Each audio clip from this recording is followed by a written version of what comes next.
नींद इंसान को कभी आगे बढ़ने नहीं देती। वह इंसान को एक रस्सी से पूरी तरह से बांध देती है। आलस्य इंसान का सबसे बड़ा शत्रु है। ऐसी सीख गौतम बुद्ध ने कई सालों पहले उस वक्त की पीढ़ी को क्यों दी थी? इसके पीछे का रहस्य क्या है? आज इसी रहस्य के बारे में हम गौतम बुद्ध की कहानियों के माध्यम से जानेंगे। तो बिना देर किए चलिए उन कहानियों की शुरुआत करते हैं। पहली कहानी, इंसान की बर्बादी के 4 कारण। एक साधु की कहानी। इंसान की बर्बादी के कई कारण हो सकते हैं, लेकिन कुछ मुख्य कारण ऐसे हैं जो हर किसी को प्रभावित कर सकते हैं। इन कारणों को जानकर हम अपने जीवन को बेहतर बनाने के लिए कदम उठा सकते हैं। आज की कहानी एक सन्यासी की कहानी। अगर हम अपनी बर्बादी का कारण जान लें तो हम अपने जीवन को खुशहाल बना सकते हैं। बहुत समय पहले की बात है। एक नगर में एक धनी सेठ रहा करता था। उस सेठ के पास सभी प्रकार की सुख सुविधाएं थीं, लेकिन उसकी कोई संतान नहीं थी। संतान के दुख में वह हमेशा चिंतित रहता। फिर एक दिन उसे पता चला कि उसकी पत्नी गर्भवती है और वह अपनी पत्नी का बहुत ख्याल रखता था। इसलिए एक दिन उसके घर एक बेटे का जन्म हुआ। पुत्र जन्म से सेठ बहुत खुश हुआ। कोई कसर नहीं छोड़ी। उसका बेटा देखते ही देखते बड़ा हो गया।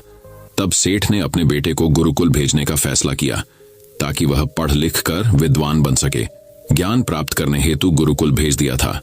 गुरुकुल में वह बच्चा अच्छे से पढ़ाई करता था और अपने गुरु की सभी आज्ञाओं का पालन करता था। ऐसे में वह बच्चा धीरे धीरे वहां का सबसे होनहार छात्र बन गया। गुरुकुल में बालक ने सभी वेद, पुराण और शास्त्रों का अध्ययन किया और एक महान विद्वान बन गया। लेकिन कहते हैं ना कि समय कब बदल जाएगा ये कोई नहीं जानता। ऐसे ही एक दिन किसी प्राकृतिक आपदा के कारण उसके माता पिता की मृत्यु हो गई। और जब उसके माता पिता की मृत्यु हुई तो बच्चे की शिक्षा पूरी नहीं हुई थी। और जब बच्चे ने खबर सुनी कि उसके माता पिता अब इस दुनिया में नहीं है और उसका सब कुछ बर्बाद हो गया है, तो लड़का इस सांसारिक मोह में बह गया। इसके बाद लड़के ने कहा कि गुरुकुल से अपनी शिक्षा पूरी करने के बाद वह अपना पूरा जीवन लोगों की भलाई में बिताएगा। फिर जब बालक की शिक्षा पूरी हुई तो उसके बाद बालक साधु बन गया और वह सांसारिक चीजों से दूर हिमालय के जंगल में चला गया। अध्यापन को विश्राम देते हुए समय के साथ उनके सन्यासी की चर्चा चारों ओर होने लगी और दूर दूर से लोग उनके पास शिक्षा लेने के लिए आने लगे और बहुत से लोग अपनी समस्याओं का समाधान पाने के लिए भी उनके पास आने लगे। वह समस्याओं का समाधान बड़ी आसानी से कर देता था, जिससे वह पूरे राज्य में प्रसिद्ध हो गया। परंतु जिस नगर में वह रहता था वहां का राजा क्रूर व्यक्ति था। जब राजा को तपस्वी के बारे में पता चला तो उन्होंने तपस्वी से मिलने का फैसला किया। अगली सुबह राजा तपस्वी से मिलने के लिए अपने महल से निकल गया और फिर वह उसकी कुटिया की ओर गया। और वहां पहुंचकर राजा ने जब उसे साधु के रूप में देखा तो वह उसे देखता ही रह गया। उसके चेहरे पर एक अलग ही तेज था। जब वह साधु के पास पहुंचा तो उसे असीम शांति का अनुभव हुआ। साधु को प्रणाम किया और उसके पास बैठ गया और उससे बातें करने लगा। वह राजा पहली ही मुलाकात में साधु के व्यक्तित्व से इतना प्रभावित हुआ कि उसी समय से उसने अच्छाई के रास्ते पर चलने का फैसला कर लिया। और मैं सोचने लगा कि इतनी सी मुलाकात में यह साधु मुझे इतना बदल सकता है, तो ऐसा हमेशा रहेगा। यदि तुम मेरे साथ रहोगे तो मेरा जीवन बदल जाएगा। और यह सोचकर राजा साधु से अपने महल में चलने का अनुरोध करने लगा। राजा का आग्रह सुनकर सन्यासी माना नहीं कर पाया और वो राजमहल चलने को तैयार हो गए। तब राजा सन्यासी को महल की ओर ले गए। महल पहुंचकर राजा ने साधु की बहुत खातिरदारी की और उसके बाद राजा ने साधु को एक दाहिने कमरे में भोजन कराया। भोजन के समय साधु ने राजा को धन्यवाद दिया और राजा से जाने की अनुमति मांगी। यह सुनकर राजा ने कहा कि आप हमारे बाग में जब तक चाहे तब तक रह सकते हैं। आपको यहाँ किसी भी प्रकार की असुविधा नहीं होगी और आप यहाँ रहेंगे तो हमारे लोगों को भी अच्छा लगेगा और हमें भी अच्छा लगेगा। यह सुनकर साधु ने राजा का प्रस्ताव स्वीकार कर लिया। राजा के आदेशानुसार सेवकों ने एक सुंदर कुटिया बनाई। उसके बाद साधु उसी कुटिया में रहने लगा। राजा ने उनकी बहुत सेवा की, लेकिन कई वर्षों के बाद राजा और रानी को किसी जरूरी काम से दूसरे राज्य में जाना पड़ा। लेकिन उन्होंने साधु की सेवा के लिए एक सेवादार नियुक्त कर दिया। लेकिन राजा के जाने के बाद वह सेवादार बीमार पड़ गया और अपने घर चले गए और कभी लौटकर वापस नहीं आया। तो तपस्वी को गुस्सा आ गया और उसने राजा को खूब खरी खोटी सुनाई और राजा से कहा कि जो जिम्मेदारी आप पूरी नहीं कर सकते वह जिम्मेदारी आप क्यों लेते हो। तब राजा ने तपस्वी से पूछा, और कहा कि सन्यासी, क्या मुझसे कोई गलती हो गई है तो इसके लिए मैं आपसे क्षमा मांगता हूं। कृपया मुझे क्षमा करें और मेरा क्रोध शांत करें और बताएं कि क्या हुआ था। यह सुनकर साधु ने उससे कहा कि तुम्हारे जाने के बाद मुझे यहाँ किसी ने भोजन नहीं दिया और मुझे कई दिनों तक कष्ट सहना पड़ेगा। यहाँ आकर मैं भूखा रहा और किसी ने मुझसे मेरा हाल भी नहीं पूछा। यह सुनकर राजा ने तपस्वी से माफी मांगी और कहा कि आज के बाद ऐसी गलती नहीं होगी। फिर कुछ देर बाद मामला शांत हुआ। जब राजा और तपस्वी के बीच बातचीत चल रही थी, रानी भी छुपकर सुन रही थी यह सारी बातचीत। उसके बाद राजा ने उसे तपस्वी से शिकायत का मौका नहीं दिया और उसकी खूब सेवा की। लेकिन कुछ दिनों के बाद राजा को किसी जरूरी काम से अपने राज्य से बाहर जाना पड़ा। लेकिन इस बार राजा ने राज्य से बाहर जाने से पहले अपनी रानी से कहा कि जब तक मैं न आऊं तब तक तुम स्वयं ही उस तपस्वी की देखभाल करोगी। यह सुनकर रानी बोली, हाँ महाराज, आप अवश्य जाइए, मैं सन्यासी महाराज की अच्छी देखभाल करूंगी। बाद में रानी प्रतिदिन भोजन बनाकर सन्यासी महाराज के पास भेजती थी। लेकिन एक दिन रानी स्नान करने चली गई और साधु को भोजन देना भूल गई। भोजन क्यों नहीं आया, इसके बाद साधु ने सोचा कि वह स्वयं महल में जाकर देखेगा कि अब तक भोजन क्यों नहीं आया, और फिर वह महल में पहुंच गया। जब वह महल के अंदर पहुंचा तो वहां उसकी नजर रानी पर पड़ी। रानी के लंबे लंबे गाने काले केस जो कि उसकी कमर पर लहरा रही थी, उसकी कजरारी आंखें जो देखने मात्रा से ही घायल कर दे, उसकी हिरानी जैसी चाल। रानी के इतने सुंदर रूप को देखकर सन्यासी चकित हो गया और रानी की सुंदरता सन्यासी के मन में घर कर गई और वह वहां से बिना कुछ कहे ही अपनी कुटिया में लौट आया। सन्यासी रानी के रूप की सुंदरता को भुला ना सका और वह खाना पीना छोड़कर अपनी कुटिया में पड़ा रहा। उसने कई दिनों तक कुछ भी नहीं खाया, जिस वजह से वह बहुत कमजोर हो गया। फिर कुछ समय बाद राजा वापस लौटे और जब उसे सन्यासी की हालत का पता चला तो वह सीधे सन्यासी के पास पहुंच गए और बोले कि ही भगवान, क्या बात है, आपको क्या हो गया और आप इतने कमजोर कैसे हो गए? किस गहरी सोच में डूबे हो? क्या मुझसे कोई गलती हो गई है? तब साधु ने कहा, नहीं राजन, आपने कोई गलती नहीं की है। यह सुनकर राजा बोले, तो फिर क्या बात है, आप मुझे बताएं, मैं आपकी समस्या का समाधान अवश्य करूंगा। यह सुनकर तपस्वी ने राजा से कहा कि आपकी रानी की अद्भुत सुंदरता को देखकर मैं उसकी सुंदरता पर मोहित हो गया हूं और अब मैं रानी के बिना नहीं रह सकता। यह सुनकर राजा हैरान हो गया और कुछ देर सोचने के बाद राजा ने उसे सन्यासी से कहा, मैं आपको रानी दे दूंगा। यह सुनकर सन्यासी बहुत प्रसन्न हुआ।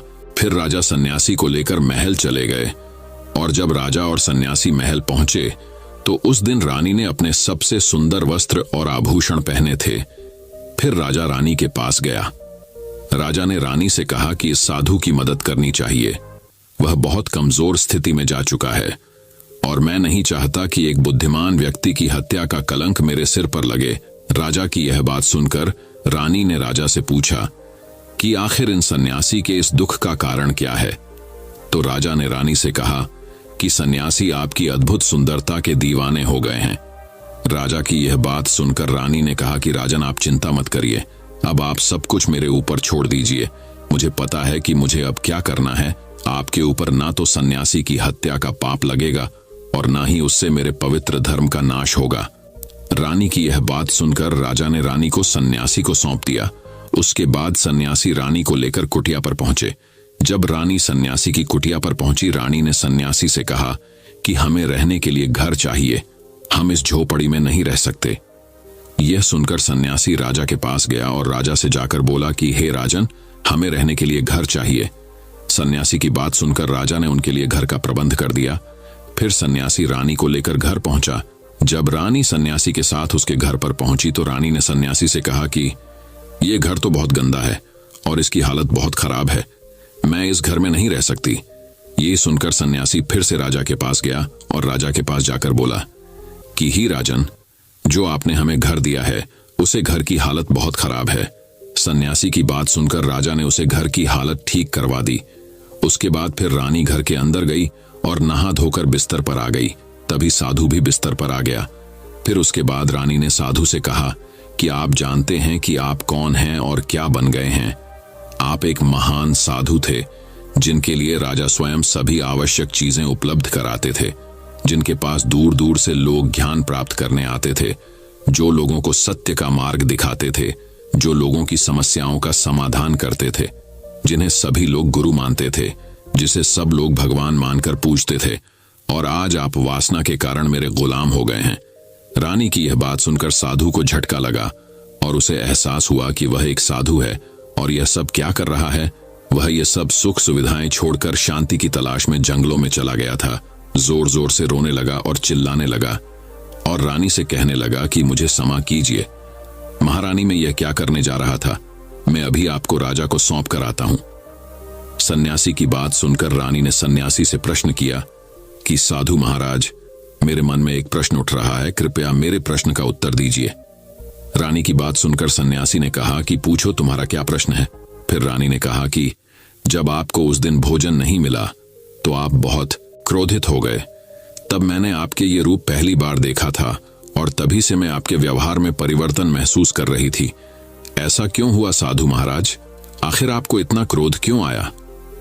रानी की बात सुनकर सन्यासी ने रानी को समझाया कि जब मैं जंगल में था तो मुझे समय पर भोजन भी नहीं मिलता था, लेकिन जब मैं महल में आया तो महल में आने के बाद मुझे सारी सुख सुविधाएं मिली और फिर मैं इन सभी सुख सुविधाओं के मुंह में फंस गया और मुझे इसके प्रति लगाव उत्पन्न हो गया और फिर मुझे इसको पाने का लालच उत्पन्न हो गया और जब मुझे यह नहीं मिला तो मेरे अंदर क्रोध उत्पन्न हुआ। फिर सन्यासी ने कहा कि महारानी, सच तो यह है कि अगर इच्छा पूरी नहीं हो तो क्रोध उत्पन्न होता है और अगर इच्छा पूरी हो जाए तो लालच बन जाता है। फिर सन्यासी ने रानी से कहा, यह इच्छा की पूर्ति ही मुझे वासना के द्वार तक लेकर आई है और मैं आपके प्रति आकर्षित हो गया। इसके बाद वो सन्यासी रानी को लेकर राजा के पास गया और बोला कि राजन, मुझे क्षमा कर दीजिए, मुझे अपनी गलती का एहसास हो गया है। यह लो आपकी रानी, मुझे यह सब नहीं चाहिए। मैं अपनी इच्छा के वशीभूत होकर यह गलत कार्य करने जा रहा था और अपने जीवन को बर्बाद कर रहा था, लेकिन अब मुझे सब कुछ समझ आ गया है। उसके बाद उसे सन्यासी ने कहा कि है राजन, मनुष्य की बर्बादी का कारण उसकी 4 आदतें बनती है और दुनिया की हर एक व्यक्ति के अंदर ये 4 अवगुण होते हैं, लेकिन जो व्यक्ति इन पर नियंत्रण का लेता है वह दुख और परेशानियों से बच जाता है। वहीं जो व्यक्ति इन 4 दोषों पर नियंत्रण नहीं कर पाता है वो बर्बाद होने के कगार पर पहुंच जाता है। यह सुनकर राजा ने कहा कि महाराज, आप मुझे वो 4 आदतें बताइए जिससे कि मनुष्य की बर्बादी हो जाती है। फिर ने राजा को मनुष्य को बर्बाद करने वाली आदतों के बारे में बताया कि हे राजन, मनुष्य को बर्बाद करने वाली पहली आदत है इच्छा, क्योंकि इच्छा ही दुनिया की हर एक व्यक्ति के अंदर सबसे पहला अवगुण होता है और जो व्यक्ति अपनी इच्छाओं को नियंत्रण में नहीं रख पाता है वह जीवन के किसी भी क्षेत्र में सफल नहीं हो पाता है, क्योंकि जैसे ही उसकी एक इच्छा पूरी होती है वह दूसरी की ओर बढ़ाने लगता है और दूसरी पूरी होती है तो तीसरी इच्छा उसके मन में जागृत हो जाती है और फिर ऐसे करते करते इच्छाओं पर नियंत्रण न होने के कारण इसी जाल में उलझा रहता है और दुखी रहता है। इसीलिए राजन, जब हम इच्छाओं पर नियंत्रण पा लेते हैं तो हम हमारे मन पर भी नियंत्रण पा लेते हैं और जब हमारा मन हमारे बस में होता है तो हमें सुखी प्राप्ति होती है।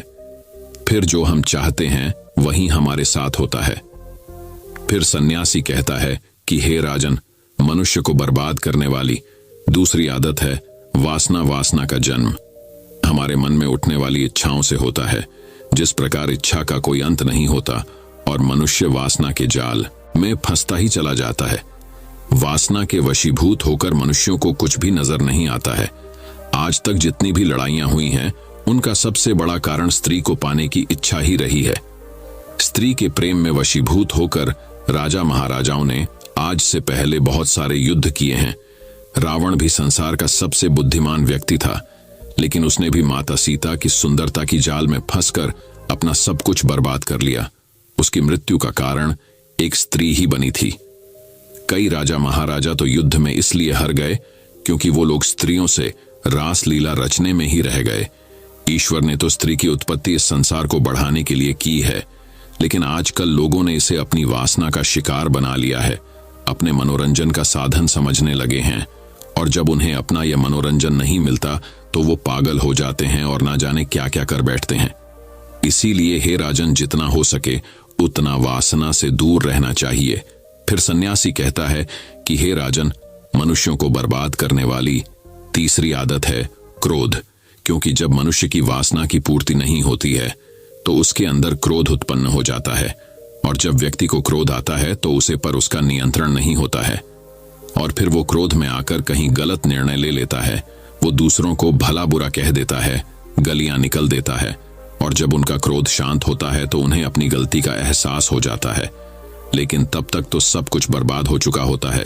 क्रोध के कारण मनुष्य के कई बने बनाए काम भी बिगड़ जाते हैं। जब मनुष्य के भीतर क्रोध उत्पन्न होता है तो वो अंदर से बहुत कमजोर हो जाता है और एक कमजोर मनुष्य कुछ भी नहीं कर सकता है, उसे कभी भी सफलता हासिल नहीं हो सकती। क्रोध हमारे भीतर तनाव को उत्पन्न करता है और अगर एक बार हम तनाव में चले गए तो हमारा पूरा जीवन बर्बाद हो जाता है। फिर सन्यासी कहता है कि हे राजन, मनुष्य को बर्बाद करने वाली चौथी आदत है लालच। हे राजन, लालच का फल सदैव बुरा होता है। लालच में पड़कर हम बहुत से लोगों का बुरा कर देते हैं।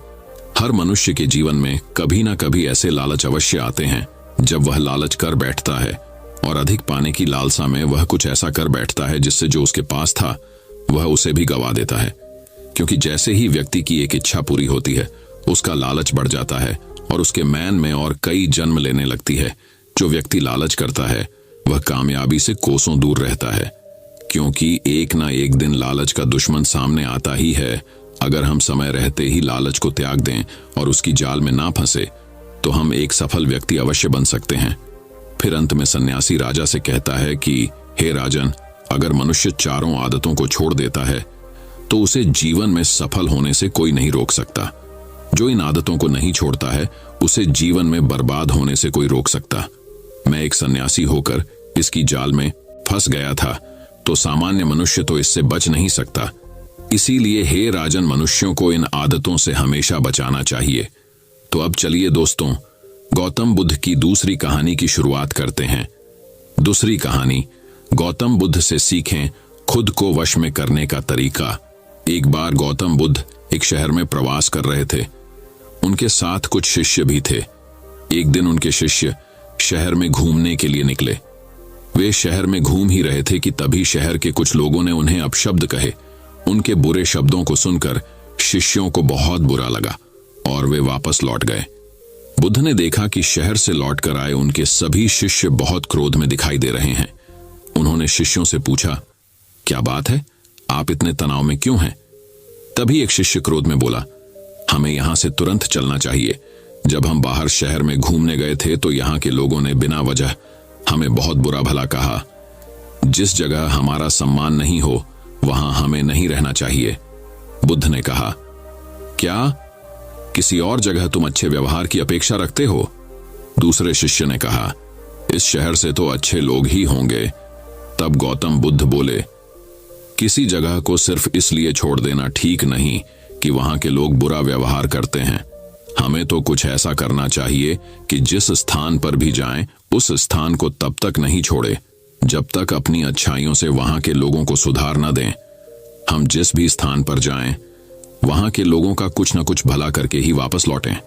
बुद्ध ने कहा, जिस प्रकार युद्ध में बढ़ता हुआ हाथी चारों तरफ के तीर सहते हुए भी आगे बढ़ता जाता है, ठीक उसी तरह उत्तम व्यक्ति भी दूसरों के अपशब्दों को सहते हुए अच्छे कार्य करता रहता है।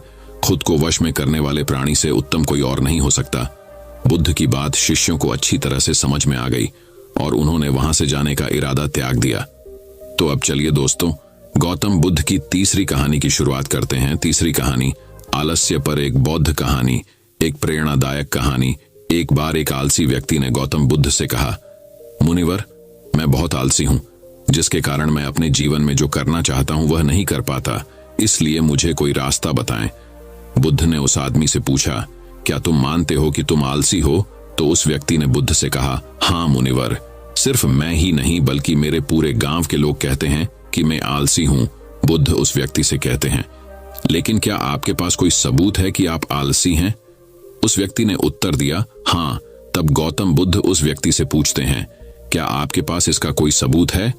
वह व्यक्ति कहता है, मुनिवर, मैं जानता हूं कि व्यायाम मेरे स्वास्थ्य के लिए अच्छा है, लेकिन मैं व्यायाम भी नहीं कर पाता क्योंकि मेरा आलस्य मुझे सुबह जल्दी उठने नहीं देता। बुद्ध ने कहा, लेकिन क्या तुम्हें पता है आलस्य क्या है? उस व्यक्ति ने कहा, मुझे नहीं पता कि आलस्य क्या है, लेकिन जो भी है वह बहुत बुरा है। बुद्ध ने कहा, सबसे पहले तुम्हें यह समझ लेना चाहिए कि जो भी चीज है प्राकृतिक रूप से उसका कुछ न कुछ उपयोग होता है, वह बुरा नहीं होता है। या अच्छा आलस्य एक भावना है, यह एक विचार है जो हम अनजाने में खुद से पैदा करते हैं। आदमी ने पूछा, लेकिन यह कैसे है मुनिवर? तो बुद्ध ने कहा कि आलस्य पैदा होता है। इसके दो कारण हैं, पहला शारीरिक और दूसरा मानसिक। जब हम अपने किसी भी भोजन को देते हैं शरीर में जिसके अंदर जीवन शक्ति नहीं होती, हमारे शरीर में आलस्य पैदा हो जाता है, क्योंकि यह शरीर ऊर्जा से चलता है और जैसा हम इसे देते हैं ये वैसा ही विचार करता है, ये वैसा ही व्यवहार करता है। हमारे शरीर के अंदर आलस्य का एक और कारण गलत तरीके से बैठना है, गलत तरीके से सोना और गलत तरीके से चलना। हम कभी इस बात पर ध्यान नहीं देते कि हमारा बैठना, लेटने और सोने की स्थिति सही है या नहीं। अगर हम बौद्ध भिक्षुओं को देखें तो पाएंगे कि वे जब बैठते हैं उनकी रीढ़ की हड्डी बिल्कुल सीधी होती है। जब वे सोते हैं तो उनके शरीर के किसी भी हिस्से पर कोई दबाव नहीं पड़ता है, और जब वे चलते हैं तो उनके शरीर के किसी भी हिस्से पर कोई दबाव नहीं पड़ता है। उनके दो कदमों के बीच एक लय होती है। शारीरिक स्तर पर आलस्य का तीसरा कारण सुबह जल्दी न उठ पाना है। यह सुनकर व्यक्ति कहता है, हाँ मुनिवर, मैं सुबह जल्दी नहीं उठ पाता। यह सुनकर बुद्ध मुस्कुरा देते हैं और कहते हैं कि आप सुबह जल्दी उठ सकते हैं। जब आप रात को सोने का सही समय निर्धारित करते हैं तो हर व्यक्ति को अनुशासन का पालन करना पड़ता है, क्योंकि अनुशासन हमारे जीवन में संतुलन लाता है। ज्यादातर लोग अनुशासन को बुरा मानते हैं क्योंकि उन्हें अनुशासन का एहसास होता है, उन्हें बांधता है, जबकि सच तो यह है कि अनुशासन हमें बांधता नहीं है बल्कि मुक्त करता है। तब व्यक्ति बुद्ध से पूछता है, लेकिन हमें इसकी शुरुआत कहां से करनी चाहिए? जैसे ठीक से खाना, बैठना या लेटना, सुबह जल्दी चलना आदि। बुद्ध कहते हैं कि आप इस समय जो भी कर रहे हैं उसे अभी से शुरू करें, इसे ध्यान से करें। पहले आप मन के स्तर पर आलस्य को समझें, अन्यथा अधिकांश स्थितियों में मन ही है जो शरीर के कारण आलस्य पैदा करता है, क्योंकि मानसिक आलस्य का पहला कारण हमारी पुरानी गलत धारणाएं हैं। हमें लगता है कि हम ऐसा करने में सक्षम नहीं थे, पिछली बार भी ऐसा ही किया था, इस बार भी हम ऐसा नहीं कर पाएंगे। जब हम खुद को सक्षम नहीं मानते हैं तो आलस्य अपने आप ही हम पर हावी हो जाता है। दूसरा कारण है छोटे और आलसी लोगों का साथ देना। कभी कभी ऐसा होता है कि आलस्य हमारे अंदर नहीं होता है, लेकिन दूसरे लोगों की वजह से हमारे अंदर आ जाता है। ऐसा होता है क्योंकि हम आलसी लोगों की संगति करते हैं। हाँ मुनिवर, यह बिल्कुल सत्य है, मैंने भी ये अनुभव किया है। तब बुद्ध ने कहा, तीसरा कारण मन की स्पष्टता का अभाव है। मान लीजिए कि आप किसी जंगल में खो गए हैं और शाम हो गई है और आपको नहीं पता कि आपका घर किस दिशा में है, तो क्या हुआ? क्या आप आलसी होकर लेटे रहेंगे या अपने घर की तलाश में कोई रास्ता खोजेंगे? उस व्यक्ति ने कहा कि मैं बाहर जाऊंगा घर की तलाश में। तभी उसने कहा, अगर बहुत कोशिश करने के बाद भी तुम्हें घर का रास्ता न मिले तो तुम क्या करोगे? उस व्यक्ति ने कहा, मैं अभी भी इसे ढूंढता रहूंगा, क्योंकि मेरे पास कोई दूसरा विकल्प नहीं होगा। कई विकल्प हैं। अगर किसी के पास एक ही विकल्प है तो उसका दिमाग बिल्कुल खाली होगा। यदि आप व्यायाम नहीं कर पा रहे हैं तो इसका कारण आपके मन में स्पष्टता की कमी है, जिसका आपको भविष्य में सामना करना पड़ेगा। उन रोगों से होने वाली बीमारियां आपको दिखाई नहीं देती। आप उन बीमारियों से होने वाले दर्द को महसूस नहीं कर सकते। आगे गौतम बुद्ध ने कहा कि आलस्य का चौथा कारण यह है कि कोई भी काम करने में मन नहीं लगता। मान लीजिए आप सड़क पर कहीं जा रहे हैं और काफी दूर चलने के बाद आप थक जाते हैं और चलने का मन नहीं करता। ऐसा तब हो रहा है जब आप किसी शेर को अपने पीछे भागते हुए देखते हैं। तो क्या ऐसी स्थिति में भी आप अपने आलस्य के कारण वहीं रुकेंगे? नहीं। तो समझ लीजिए कि आलस्य आपको वह काम करने से रोकता है जिसे करने का कोई बड़ा कारण नहीं है। तब उस व्यक्ति ने बुद्ध से कहा, धन्यवाद मुनिवर, अब मुझे आलस्य का पूरा खेल समझ में आ गया है। भगवान गौतम बुद्ध उस आलसी व्यक्ति से कहते हैं, मेरी एक बात हमेशा याद रखना, जहां स्पष्ट हो या कोई काम करने का कोई बड़ा कारण हो, वहां कभी आलस्य नहीं हो सकता। दोस्तों, आलस्य मनुष्य का सबसे बड़ा शत्रु है, क्योंकि आलस्य जीवन में कभी भी प्रगति नहीं कर सकता। चलो, आलस्य मनुष्य को इतना निकम्मा बना देता है कि उसे परिश्रम से घृणा हो जाती है और वह सदैव आराम की अवस्था में ही रहना चाहता है। इसके लिए मेहनत के चश्मे की जरूरत होती है, जो आलसी व्यक्ति के पास नहीं होता। आलसी व्यक्ति को आलस्य दिन ब दिन अपनी चपेट में लेता जाता है, जिसके परिणाम स्वरूप वह दिन ब दिन मेहनत से भागने लगता है। मेहनत ही खत्म हो जाती है। शत्रु ने आलस्य से कहा, नमक सिर्फ दोस्त हो सकता है, इसके अलावा इसे खत्म करने का कोई रास्ता नहीं है। मेहनत से दोस्ती करने के बाद यह दुश्मन अपने आप खत्म हो जाता है। मेहनत ही सफलता की कुंजी है। इस बात को केवल एक मेहनती व्यक्ति ही समझ सकता है, क्योंकि वह कड़ी मेहनत के महत्व को अच्छी तरह से जानता है। वह जानता है कि कड़ी मेहनत ही उसकी सच्ची दोस्त है, और इस दोस्त की मदद से वह अपने जीवन में हमेशा प्रगति करेगा।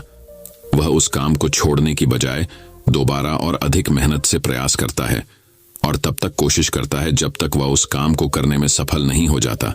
और इसके विपरीत आलसी व्यक्ति किसी छोटे से काम को करने की कोशिश करता है। इंसान को दूसरे लोगों की भी जरूरत होती है, क्योंकि वह आलस्य के जाल में इस तरह फंस चुका है कि उसे बस आराम की जरूरत है। यानी वह अपने कंफर्ट जोन से बाहर नहीं आना चाहेगा, रुकावट नहीं चाहता, और अपनी पूरी जिंदगी ऐसे ही गुजारना चाहता है। दोस्तों, आलसी व्यक्ति कभी भी न तो मेहनत का महत्व समझ पाता है और न ही समय का महत्व। इसके कारण वह अपना पूरा जीवन बर्बाद कर देता है, और अंत में उसके पास पछताने के अलावा कुछ नहीं बचता है। जबकि एक मेहनती व्यक्ति समय का महत्व समझ लेता है, और समय का महत्व समझ लेता है, दिन प्रतिदिन कड़ी मेहनत करके अपने लक्ष्य को प्राप्त करने का प्रयास कर रहा है।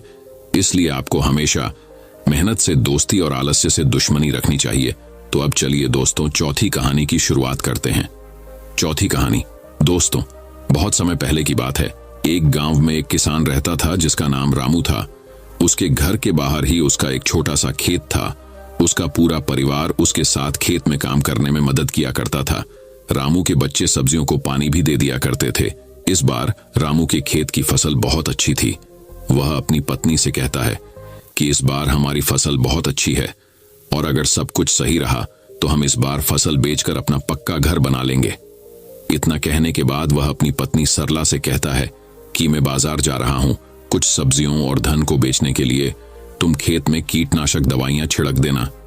इतना कहने के बाद वह बाजार चला जाता है, और इधर उसकी पत्नी, बच्चे और खेत का सारा काम खत्म कर देते हैं।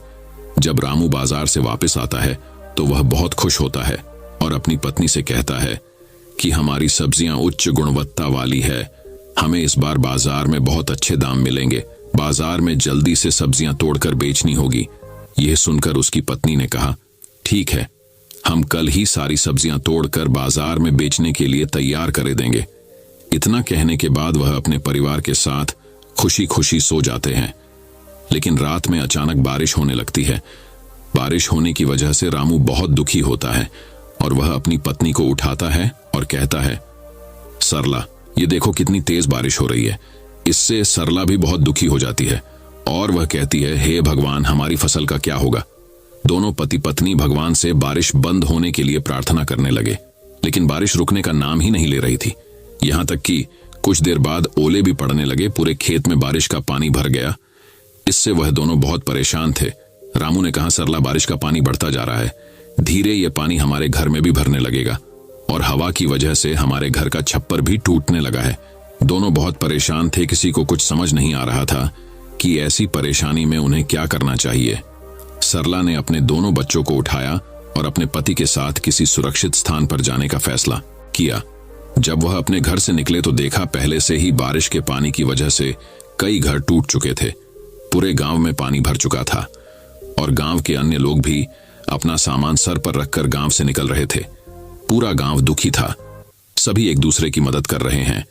सभी गांव वाले गांव के बाहर के पुल के ऊपर आकर रुक गए। कुछ समय बाद बारिश रुक गई, और अगले दिन सुबह सरकारी लोग गांव में फंसे लोगों के लिए खाना लेकर आए। गांव वाले खाने को देखकर कर्मचारियों की ओर दौड़े। रामू को भी खाने के कुछ पैकेट मिल गए थे। रामू ने वह खाने के पैकेट अपने बच्चों को खिला दिए, और दोनों पति पत्नी भूखे रहे। अब गांव वालों को कुछ राहत सी महसूस होने लगी। अब उन्हें पूरी उम्मीद थी कि वह अब अपने गांव में लौट जाएंगे। लेकिन तभी थोड़ी देर बाद फिर से बारिश होना शुरू हो गई। इस बार बारिश बहुत देर से लगातार पड़ रही थी। पानी बढ़ता जा रहा था, जिसकी वजह से गांव में राहतकर्ता भी खाना लेकर नहीं आए थे। इस पर रामू ने कहा कि इस बार हमारे गांव में सरकारी गाड़ियां खाना लेकर नहीं आएंगी। मैं खाना लेने के लिए गांव से बाहर जाता हूं। कुछ देर बाद रामू खाना लेकर सरला और बच्चों के पास पहुंचा। लेकिन रामू के शरीर पर बहुत चोट के निशान बने हुए थे, जिन्हें देखकर सरला घबराते हुए बोली, यह सब कैसे हुआ? इस पर रामू ने कहा कि पास वाले गांव में सरकार मुफ्त में खाना बांट रही थी, जिसकी वजह से वहां पर बहुत भीड़ थी।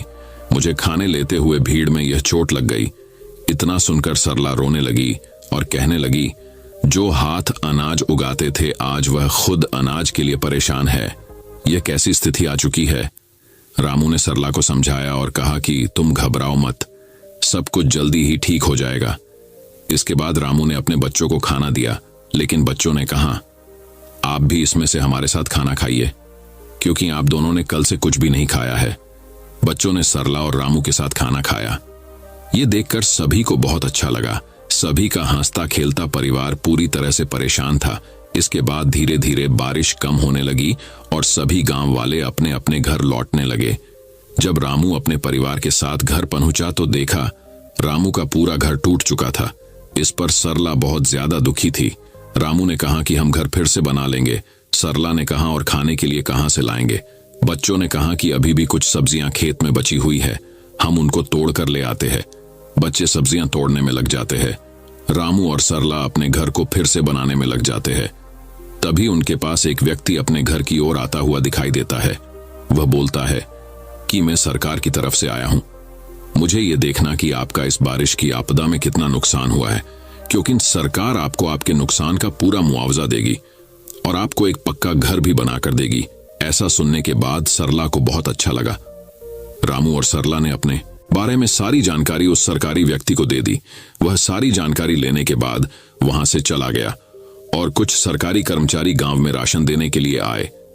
राशन लेने के बाद रामू और गांव वालों ने उन कर्मचारियों को बहुत बहुत धन्यवाद दिया। कर्मचारियों ने कहा, आप एक किसान हैं जो कि पूरे देश के लिए अनाज उगाते हैं, आपकी मदद करना हमारा कर्तव्य है। इतना कहने के बाद वह गांव से चले गए। इसके कुछ दिन बाद रामू के गांव में सरकार की बहुत सारी गाड़ियां आई और जिन लोगों के घर बारिश की वजह से घर टूटे थे उन सभी लोगों को मजबूत और पक्के घर बनाकर दिए गए। आज सरला की आंखों में खुशी के आंसू थे। इस पर सरला ने कहा कि हे भगवान, मैं अनजाने में आपको बहुत कुछ बुरा भला कहा, मुझे इसके लिए माफ कर देना, भगवान को धन्यवाद। कहते हुए वह बहुत खुश हुई। रामू के परिवार को अंत में पक्का मकान भी मिल गया और आर्थिक मदद भी मिल गई। इसके बाद उन्होंने फिर से फसल उगाई। हालांकि बारिश का कहर रामू और पूरे गांव वालों पर बहुत हुआ, लेकिन अंत में सब कुछ ठीक हो गया और सभी गांव वाले बहुत खुश थे।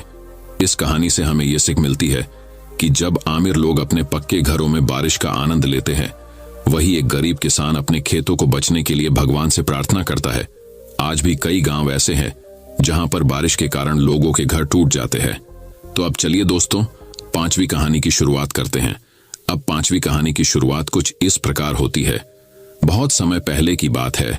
एक गांव में 2 भाई रहते थे। एक का नाम अली था और दूसरे भाई का नाम अकरम था। अली हलवा पराठा का ठेला लगाता था और अकरम कुछ नहीं करता था, लेकिन फिर भी वह कुछ जुगाड़ करके पैसे कमा लिया करता था। अकरम अपनी भाभी के लिए एक दिन घर पर सूट लेकर जाता है। अकरम की भाभी ने सूट देखा तो बोली, यह तो बहुत अच्छा है, लेकिन आपके पास इतने पैसे कहां से आए? अकरम बोला, भाभी आप यह सब मुझसे मत पूछा करो, मैं सिर्फ जुगाड़ ढूंढता हूं और बहुत जल्दी मैं आमिर बन जाऊंगा। तभी घर पर उसका भाई अली पहुंचा और वह बोला, तू भले ही जुगाड़ से आमिर बन जाएगा, लेकिन तू उन पैसों से कभी आमिर नहीं बन पाएगा। अपने भाई की बात सुनकर अकरम बोला, भाईजान आप हमेशा ऐसे ही बोलते हैं, आप इतनी ईमानदारी करके क्या करोगे? मुझे तो जल्दी से आमिर बनना है। ये बात बोलकर वह अपने भाई अली का मुंह बंद कर देता था। लेकिन अली की सोच बिल्कुल सही थी। वह एक ईमानदार व्यक्ति था, लेकिन उसकी जिंदगी में बहुत उतार चढ़ाव थे। वह हमेशा उच्च गुणवत्ता वाले सामान से हलवा पराठा बनाता था। वह कभी भी अपने मुनाफे के बारे में नहीं सोचता था। एक दिन दुकानदार ने कहा कि तुम इतने महंगे मैदा और तेल से क्यों हलवा पराठा बनाते हो? इससे तुम्हें कुछ भी मुनाफा नहीं होता है। इस पर अली बोला, मेरे ग्राहकों की सेहत का ख्याल रखना मेरा कर्तव्य है और मैं कभी भी अपने ग्राहकों को खराब और सस्ती गुणवत्ता वाली चीजों से बना हलवा पराठा नहीं खिला सकता। वह अपने ग्राहकों का बहुत ख्याल रखता था। अली का हलवा पराठे ठेला बिच बाजार में था, इसीलिए उसके ठेले पर बहुत भीड़ रहती थी। लोग अली के ठेले से हलवा पराठा घर के लिए पैक कराकर भी ले जाया करते थे। लोगों को उसके हलवे पराठे को खाने में बहुत स्वाद आया करता था। अली अपने पूरे महीने का मुनाफा अपनी पत्नी फातिमा को दिया करता था। इस बार जब अली ने पूरे महीने का मुनाफा अपनी पत्नी को दिया तो उसकी पत्नी बोली, यह तो पिछले महीने से भी कम है। यह सुनकर अली बोला कि हाँ, इस महीने तेल के दाम बढ़ चुके हैं, इसलिए मुनाफा थोड़ा कम हुआ है। यह सुनकर उसकी पत्नी फातिमा बोली कि आप भी अपने हलवा पराठा का दाम बढ़ा दीजिए। ये बात सुनकर अली बोला, नहीं फातिमा, अगर मैंने अपने हलवा पराठा के दाम बढ़ा दिए तो ज्यादा लोग खरीद नहीं पाएंगे। यह सुनकर उसकी पत्नी फातिमा बोली कि इस तरह से तो हमारा बहुत नुकसान हो जाएगा। यह सुनकर अली बोला, कोई बात नहीं। यह सारी बात उसका भाई अकरम सुन रहा था। वह बोला, भाई जान, आप ये कब सीखोगे कि सबसे पहले आपको अपना भला सोचना चाहिए, इसके बाद दूसरों के बारे में सोचा करो। यह सुनकर अली बोला, मैं ये कभी नहीं सोचूंगा, लेकिन तुम मेरी तरह एक ईमानदार व्यक्ति बनो। अकरम बोला, नहीं नहीं भाईजान, आप अपने तरीके से काम करो और मैं अपने तरीके से करता हूं। मुझे तो कोई भी जुगाड़ करके जल्दी से जल्दी आमिर बन जाना है। यह सुनकर अली बोला, ठीक है, लेकिन एक बात का हमेशा ख्याल रखना कि तेरी वजह से किसी का कोई नुकसान नहीं होना चाहिए। दोनों भाइयों की सोच बिल्कुल अलग थी। एक हमेशा लोगों का भला सोचा करता था तो एक हमेशा दूसरे लोगों का भला सोचा करता था। एक दिन फातिमा को एक फोन आता है और वह फोन पर ही रोने लगती है। इस पर उसका पति अली पूछता है कि क्या हुआ फातिमा। वह रोते हुए बोली कि आपकी चाची जिंदा नहीं रही है। यह सुनकर अली चाची के यहाँ चला जाता है और अपने भाई अकरम से कहता है कि जब तक मैं बाहर जा रहा हूं तुम मेरा ठेला चलाते रहना। और वह जाते जाते कह जाता है कि हमेशा महंगे सामान ही खरीदना, क्योंकि इन सस्ते सामने में केमिकल मिला हुआ रहता है। अकरम यह सुनकर कहता है, ठीक है भाईजान, मैं ख्याल रखूंगा। यह कहकर अली अपनी पत्नी फातिमा के साथ गांव चला जाता है और इधर अकरम अली का हलवा पराठे का ठेला लगाने के लिए चला जाता है। ग्राहक ठेले पर आकर अली के बारे में पूछा करते थे कि अली भाई कहां पर गए हैं। अकरम ने कहा, वह अभी गांव गए हैं, कुछ दिन में वापस आ जाएंगे। वह ठेले पर हलवा पराठा बनाकर बेच रहा था। सब कुछ ठीक चल रहा था। फिर उसने देखा कि तेल का डब्बा खत्म होने वाला है। अकरम ने कहा, सारा सामान कल सुबह खरीद लेता हूं। वह अगली सुबह सामान खरीदने के लिए होलसेल की दुकान पर पहुंचा। दुकानदार से सामान के बारे में पूछा। उसने कहा कि सस्ता वाला चाहिए या महंगा वाला। अकरम ने दोनों में फर्क पूछा। दुकानदार बोला कि सस्ता वाला खुला तेल है और उसकी गुणवत्ता भी कम है और महंगा वाला अच्छा होता है। उसने दुकानदार से कहा कि मुझे सस्ता वाला तेल दे दो, मुझे कौन सा अपने घर का खाना बनाना है। दुकानदार ने अकरम को तेल और सारा सामान सस्ता वाला दे दिया। अकरम ने सारा सस्ता सामान खरीद लिया और उसने अपने ठेला लगा। रोज की तरह ठेले पर ग्राहकों की भीड़ लग गई। लोग अकरम से हलवा पराठा खरीदने लगे। आज अकरम खुश था क्योंकि आज उसका मुनाफा ज्यादा हो रहा था। वह लगातार बहुत दिनों तक सस्ते सामान से हलवा पराठा बनाकर बेचता रहा। कुछ दिन बाद उसके ठेले पर भीड़ कम होने लगी। ग्राहकों ने ठेले पर आना बहुत कम कर दिया। तभी दो ग्राहक अकरम के ठेले पर हलवा पराठा लेने के लिए आते हैं और आपस में बात करते हैं कि कल मैं डॉक्टर के यहाँ पर गई थी और वहां पर बहुत भीड़ थी। सभी के पेट में दर्द था, पता नहीं क्या खाया था। डॉक्टर बोल रहे हैं कि फूड पॉइजनिंग हो गई है। मैं यह बातें सुनकर अकरम थोड़ा चिंतित हो गया था, क्योंकि वह बहुत दिनों से सस्ते सामान से हलवा पराठा बना रहा था। वह सोच रहा, अगर यह सब मेरी वजह से हुआ होगा तो पुलिस मुझे पकड़ लेगी। उसने तुरंत अपने भाई अली को फोन लगाया और बोला, भाईजान, मुझसे बहुत बड़ी गलती हो गई है।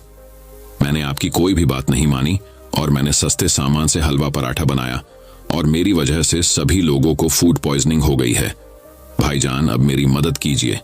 इस पर अली बोला, मैंने तुझे पहले ही मना किया था, अब देख सभी मासूम लोग बीमार हो गए हैं। अली बोला, सबसे पहले वह सारे सामान फेंक दें और ऊपर वाले से दुआ कर कि सभी जल्दी से ठीक हो जाएं। अकरम ने सारे सामान को फेंक दिया। अकरम बहुत परेशान था। उसे अपनी गलती का बहुत एहसास हो रहा था। वह मन ही मन कह रहा था कि मैं कभी भी किसी के साथ ऐसा कुछ नहीं करूंगा जिससे कोई मेरी वजह से बीमार और या किसी कोई मेरी वजह से कुछ नुकसान हो। वह कह रहा था, कभी भी जुआ से पैसे नहीं कमाऊंगा। और वह घर जाकर सभी फूड पॉइजनिंग के मरीजों के लिए दुआ मांगने लगा। दोस्तों, इस कहानी से हमें यह सीख मिलती है, हमें कभी भी लालच नहीं करना चाहिए, कभी भी जुगाड़ से पैसे नहीं कमाने चाहिए। अगर अकरम अपने सामान में मिलावट नहीं करता तो उसके ग्राहकों की संख्या भी कम नहीं होती। हमें हमेशा ईमानदारी से कार्य करना चाहिए और मेहनत से पैसे कमाने चाहिए। दोस्तों, मैं उम्मीद करता हूं कि यह कहानी सुनने से आपके जीवन में अच्छे बदलाव आए होंगे। आपको इस वीडियो से क्या सीखने मिला ये कमेंट करके जरूर बताएं और अपने परिवार, दोस्तों या आपके करीबी इंसान के साथ ये कहानी शेयर करके उन्हें